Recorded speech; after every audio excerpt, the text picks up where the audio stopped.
I promise, if I don't win the AEW World Championship, I will never wrestle again. Oh, wow. What the hell? What? Wow. That is... I mean, Danielson, he's been qualifying this as his last time, or his last year as a full-time wrestler, but... Right. Your title versus my career at All In. I got a feeling after the conversation I had with your wife tonight, the next kid she has won't be yours either. Yep, taking the low road, clearly trying to provoke. Everybody in the arena would pitch in. I don't know if they all have it. I mean, I'm good for $100. Max definitely crossed the line, and Oscar is worth it. Oh boy! Yes! And look at the security rushing him. Good. So you are listening to what was supposed to be two shows.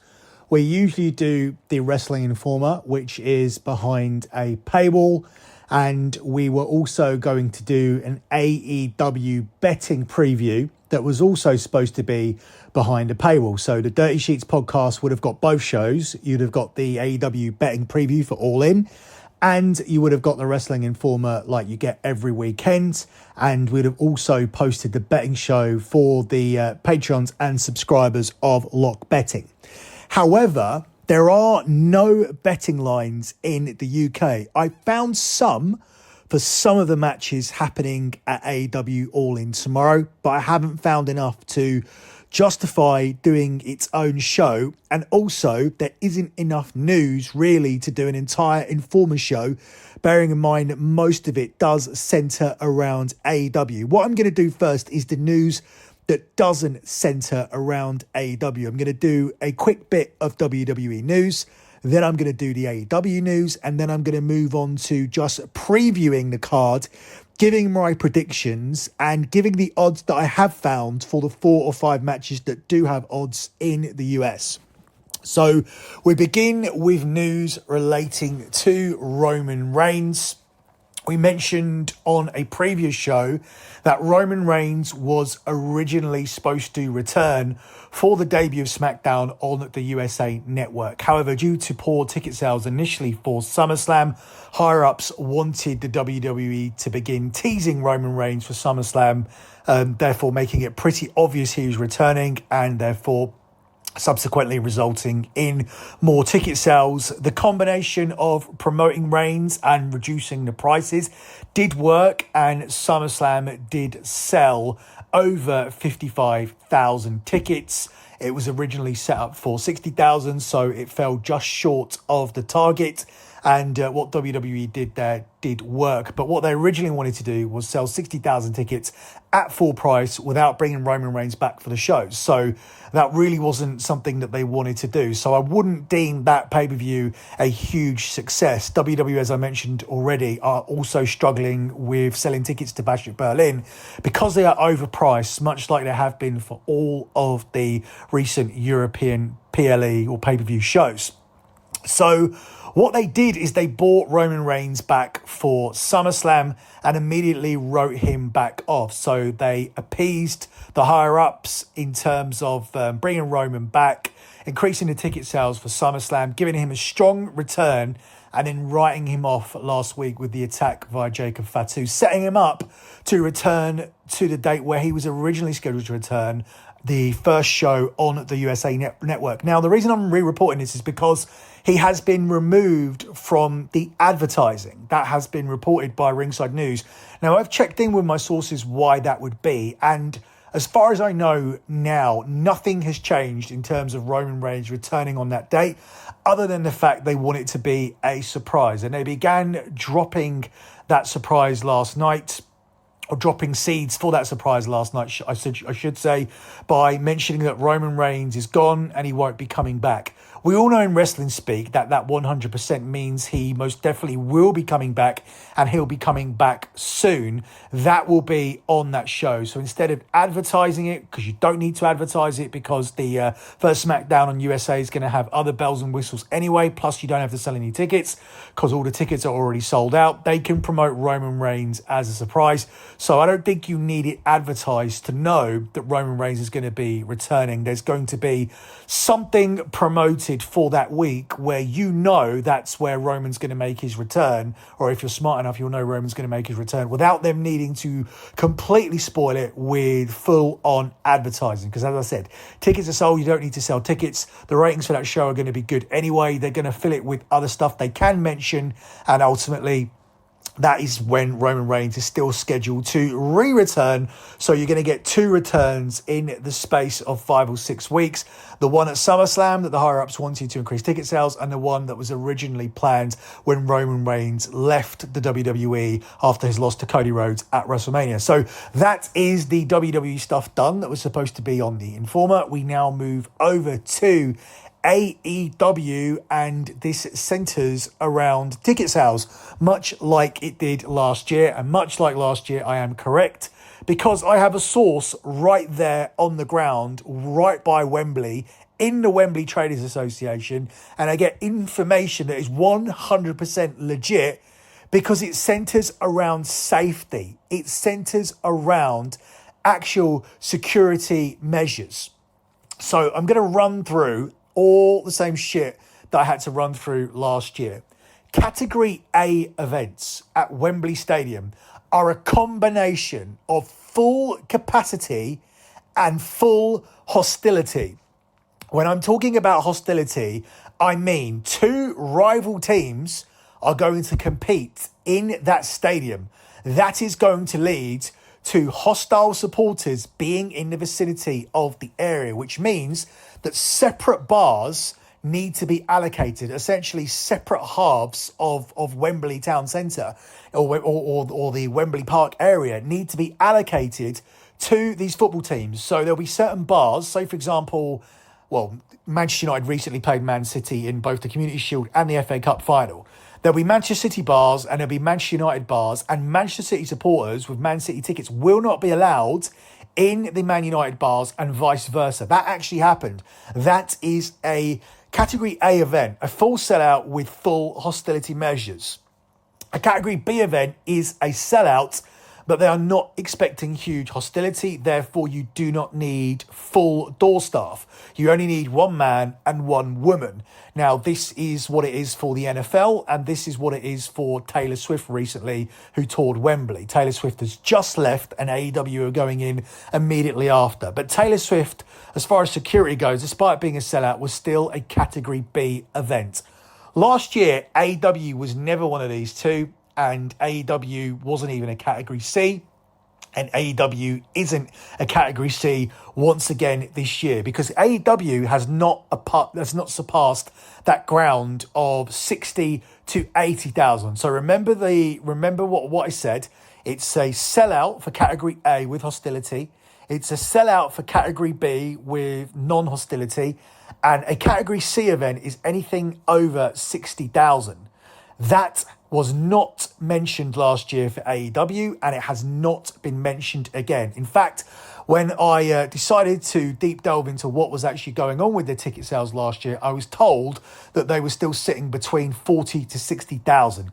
This year, I have been told that they are under 40,000. Now, I do not have an exact number, so they could be on anything from 25,000 to 39,500 at this point. I'm not going to come on here and lie, but I do know they have not passed the 40,000 mark. Therefore, tomorrow, when I go to my dad's bar, he will just have 1 doorman on the door. That's all he'll have. He'll have 1 doorman, he'll have 4 bar staff, and it will be treated as an arena event. So there are also events at Wembley Arena as well as Wembley Stadium, and this will be treated like a Wembley Arena event with normal footfall, no extra security measures needed. The same we would do for a comedy show at the arena, a concert at the arena, a boxing match at the arena, all the lesser events that are played at the arena.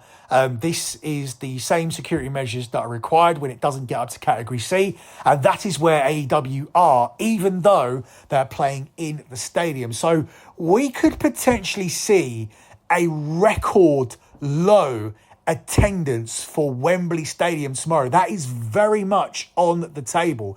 AEW are going to need to sell or give away a hell of a lot of tickets to avoid that unwanted bit of history. Now, let's be honest, they're going to pretend that they didn't get it anyway, but I will be back next week on the Wrestling Informer to give you the real number that I've heard from the Wembley Traders Association relating to that attendance, and I'm almost certain that AEW are going to break a record they do not want for the lowest attendance in the history of Wembley Stadium. Now, as for my personal opinions about AEW, that's nothing that's related to the news. The news is fact and my opinions are my opinions. But I don't think that AEW have done a good job, even this week, promoting this show. They obviously did the Dynamite in Cardiff. And this has nothing to do with the wrestling, because I thought the Dynamite show got you ready for Britt Baker versus Mercedes Moné. I think it did a good job selling the main event with the final promo by Daniel Bryan. And I think it did a really good job with MJF and Will Ospreay. That was a really good back and forth. I even showed it to my son, who's not that interested in AEW, but I wanted him to watch that back and forth because it got real personal, although it did make one mistake, and that was give away the result. And later on, they even gave away the finish, which is going to be Ospreay winning with the Tiger Driver when Daniel Bryan gave him permission to do it. So in typical AEW fashion, they did undo some of their good work, but it was a good show in terms of being a go-home show that got you ready for the pay-per-view. Didn't need to see a 20-minute draw. Didn't need to see a boring trios match after that. Didn't need to see some of the other filler crap on this show. But ultimately, that is AEW, and AEW will be AEW. Where AEW didn't need to be AEW is when you send people down to Fulham Football Club who don't have tickets for your show, and you're trying to advertise your brand, you're trying to create new fans, you're trying to get them to go down to Wembley and part with £27, because that's what tickets are down to now, £27, and go to this show. What you don't send is a fucking dweeb like Orange Cassidy, who most of the football fans who went to Fulham could probably beat the fuck out of him. I know I could. And a big fat bitch like Willow Nightingale. You do not send these two people down as the representatives of AEW, because you've already got a bony cokehead owner. You've already got him gurning out there and being the moron that he is. And then your wrestler representation is Orange Cassidy and big fat Willow Nightingale. I'm sorry, this is fucking embarrassing. And also, most of the publicity this week for the major media outlets has been handled by Bryan Danielson. Now, I love Bryan Danielson. If Bryan Danielson wasn't headlining the show tomorrow, I probably wouldn't bother going. But that has been a decent hook for me, and I have decided to get in more wrestling this month after going to multiple Raws and SmackDowns in the US and going to SummerSlam as well. So I've decided to do this AEW show. My friends all said to me, you'll end up going. And I told them after last year, there's no fucking way I'll go to that show. But it has been the Danielson thing, and it has been the MJF Ospreay thing that has really got me interested in it, I'll admit. But as much as I love Daniel Bryan, or Bryan Danielson, and wrestling fans do, is he the right person to put out there for a casual fan? With that beard, with that hair, with that physique, with his personality in general, because he's very dry. Is he the right person to chuck out there and to do all of your media? Or were you just counting on the fact that people were going to recognise him as Daniel Bryan, ex-WWE superstar, ex-WWE champion? Is that what everything comes down to? Do you need WWE to sell your AEW tickets? Because if you have a look through the interviews this week, if you look at Mercedes Moné, if you look at Daniel Bryan or Bryan Danielson, if you look at Chris Jericho, It's WWE question after WWE question after WWE question. It's comparison after comparison, and how AEW is so much of a better place to work for compared to the WWE. It's all bullshit. We all know without WWE that you cannot ship these additional tickets. But I just think bad decisions have been made with the PR. Daniel Bryan is great. Bryan Danielson is great. But I don't know if I would have chucked him out here to do all of my media with major media companies, such as the Snack Wars. I mean, I like the Snack Wars, and it was good. It's good whoever does it. But you put Bryan Danielson on there as a vegan. So it was a vegan Whopper versus a vegan sausage roll from Greg's. I mean, surely you could have had a better representative. Maybe you put one of your hot girls out there because you've got enough of them, and you've certainly got hotter pieces of ass that you could have sent out to Fulham Football Club than big fat bitch Willow Nightingale. And you certainly got someone who looks better than Orange Cassidy as your male representative. This company is just fucking clueless. I almost want to bang my head against the wall. And I don't care about AEW. I don't push for AEW. I don't give a shit about Tony Khan. What I care about is just wrestling being better in general. And WWE is better when they have competition. Now, fortunately, over the last couple of years, the company have been heavily invested in increasing their value and share price. And obviously, they ended up getting that sale to TKO. So the product has been good by itself without really needing a push from AEW. Or I do think when AEW did sign CM Punk, that did give WWE a kick up the arse just as fans were coming back. It was good timing from AEW to push WWE. And I think we saw the best year of the bloodline from that point, from the end of 2021 to 2022, that 1 year span where we saw the stuff with Sami Zayn, etc. That was really, really good stuff on television with the bloodline. Although the bloodline, for me, one of, if not the greatest storyline the WWE have ever done, and it continues on, and we could potentially get another 2-3 years out of this if Paul Heyman's comments about it are to be believed. But I am heavily critical of what AEW did this week with their promotion. Did not agree with that whatsoever. So we move on to previewing this pay-per-view. And we start with the title match between Daniel Bryan and Swerve Strickland. I'm not going to cover all of these matches because some of these matches are... I'm not going to cover them extensively anyway. I'll give a quick prediction on some of them, but I'm not going to discuss too many of them at length. So I'm going to do what I can here as far as an AEW preview goes. Obviously, it's much better with the betting odds. Thankfully, we do have some for this main event. And surprisingly to me, Daniel Bryan is a strong favourite at the price of 1-3 minus 300, with Swerve Strickland an underdog at 2-1 plus 200. Now, I expected Bryan to be the favourite coming in, but I didn't expect him to be this strong of a favourite. Now, when this match was announced, I originally thought this was going to be Daniel Bryan's retirement match, or that this would be his final full-time match and then he would go part-time.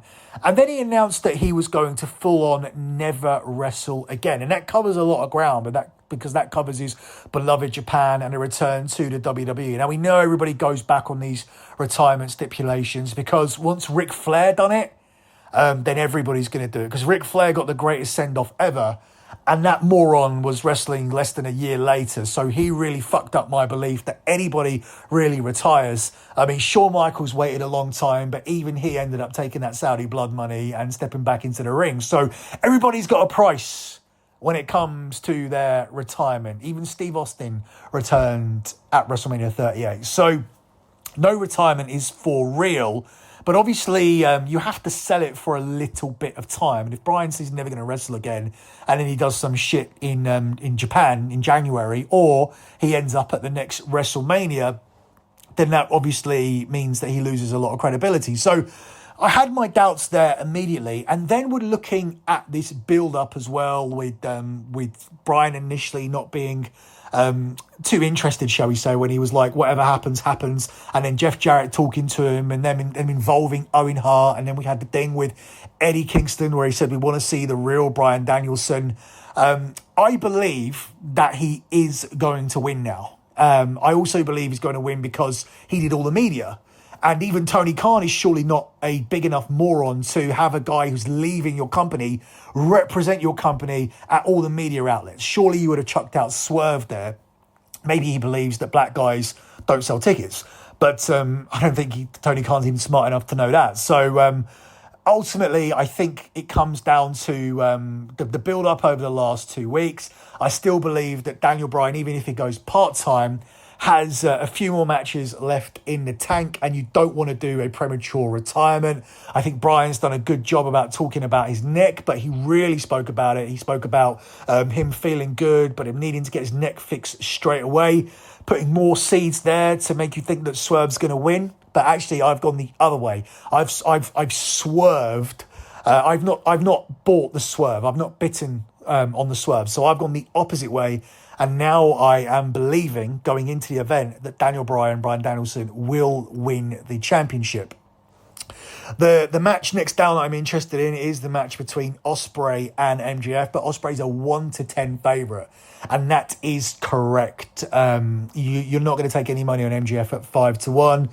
He got personal with the line about his kids, saying the next kid's not going to be yours. When you bring kids into it, you're going to lose. And this match is taking place in England. We've done the quick switch with the belt, it being the American belt and no longer being the international belt. That's going to be quickly switched back.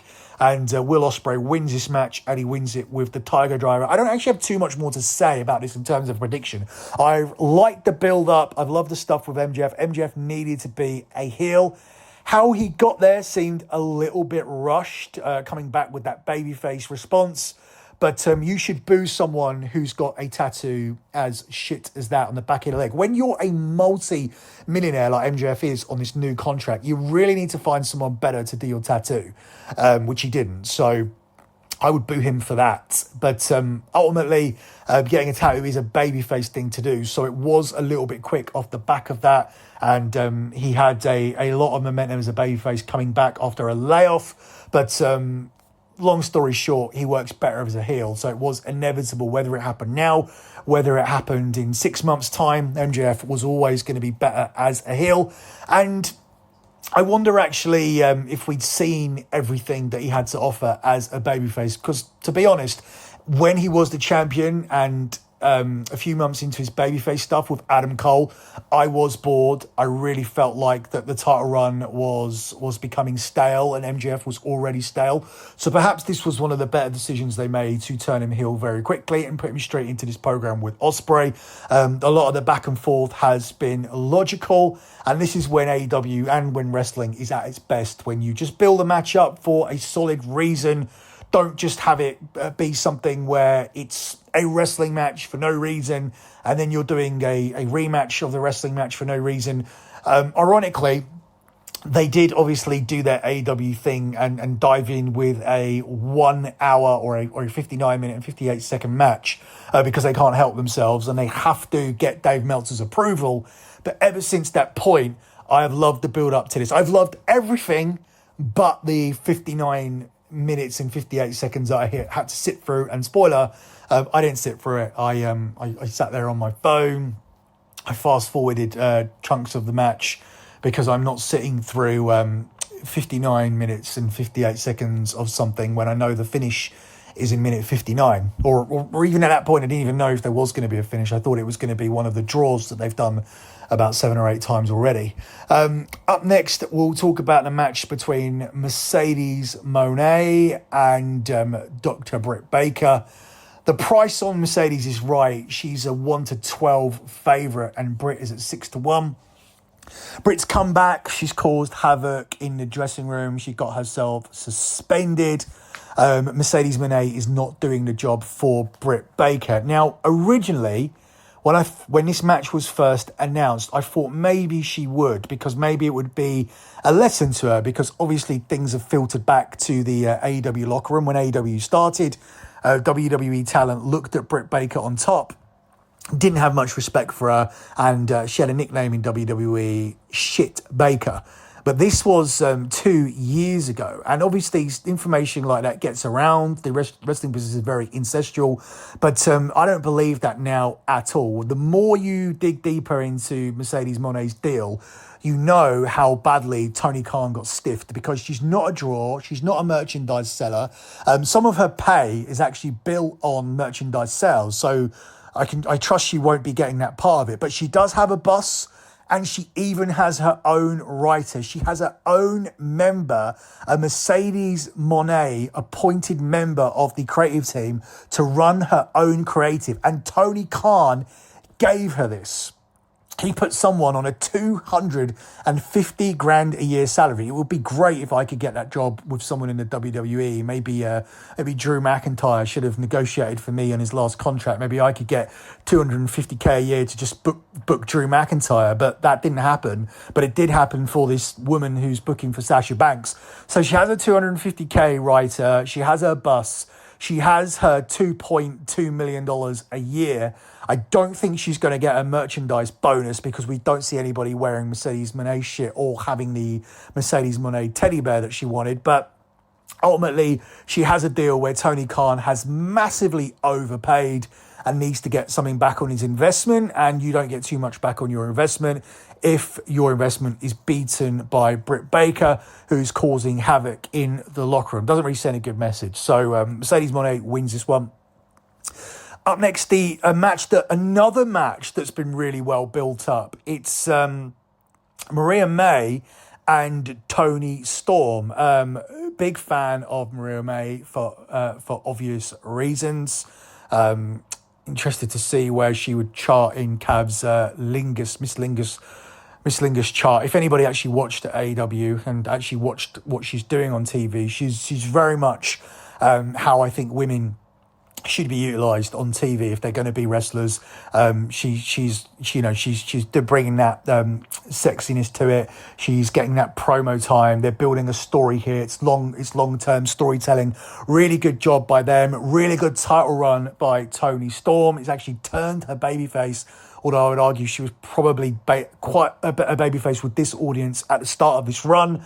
But all good things must come to an end. Mariah May is the 1-4 minus 400 favourite to win here, with Toni Storm as a 3-1 underdog. You'd be tempted by Toni, obviously, because she's had such a good run, and she could easily win one here and carry the programme on. But I do believe that they pull the trigger with Mariah May, and she gets her champion. She wins the championship here in this one. All of the other matches on the card don't have odds, and I don't care about them. So I'm going to just make my very quick predictions to finish off. I think the Young Bucks retain the title against FTR and the Acclaimed. I think Hook gets the FTR championship back from Jericho. And I believe that Jack Perry finds a way to retain his championship against Darby Allin. I think when a challenger pins the champion on the go-home show, it's never a good idea, because you know that the champion is getting his win back on the show. So they are my predictions, including the matches that don't have odds. Overall, I am looking forward to this show, because I'm definitely looking forward to 3 of the matches. I'm looking forward to see if they do pull the trigger with Mariah May. I'm looking forward to Ospreay and MJF, because it'll be a good match, and I've enjoyed the build. Although I'm not a big fan of the flippy dippy shit that Ospreay does, I do believe that when he goes in there with MJF, they will be able to have a good match, and it'll be better if it's not 59 minutes. I believe if you take out the shit and you streamline this down to 30 minutes, this could be a really good match, and may even be the match of the night. But it's definitely going to compete with Swerve and Bryan Danielson, and this will be my second chance to see Bryan Danielson win a championship after seeing him win the title at WrestleMania 30. It won't be as good, because obviously that was a huge build, and the whole Yes Movement thing was absolutely massive, and a huge part of why I even went to New Orleans, although I do automatically go to WrestleMania every year. But a huge part of why I specifically that year invested heavily in getting the best possible seat. Also, New Orleans, have to say, the best place to have WrestleMania. If it was up to me, we'd have it there every couple of years, because it's just the place to go. Although I do now go with my kid, So perhaps that wouldn't be beneficial. That's probably why I'm saying every 2 years, because I can do one with him, one without him. He is coming up to 21 soon, although when I say soon, I mean 8 years. But the first 13 years have just flown by, so I'm sure the next 8 will fly by as well. I would say New Orleans is probably on par with Vegas, where it's going to be this year, because I'm already looking at it being at Vegas and already saying, wow, I wish he was 8 or 7 years. It will be 7 years older by the time that WrestleMania actually comes around. So that concludes your Wrestling Informer / AEW All In preview. If I feel like it, I will do a review. Until then, thanks for listening.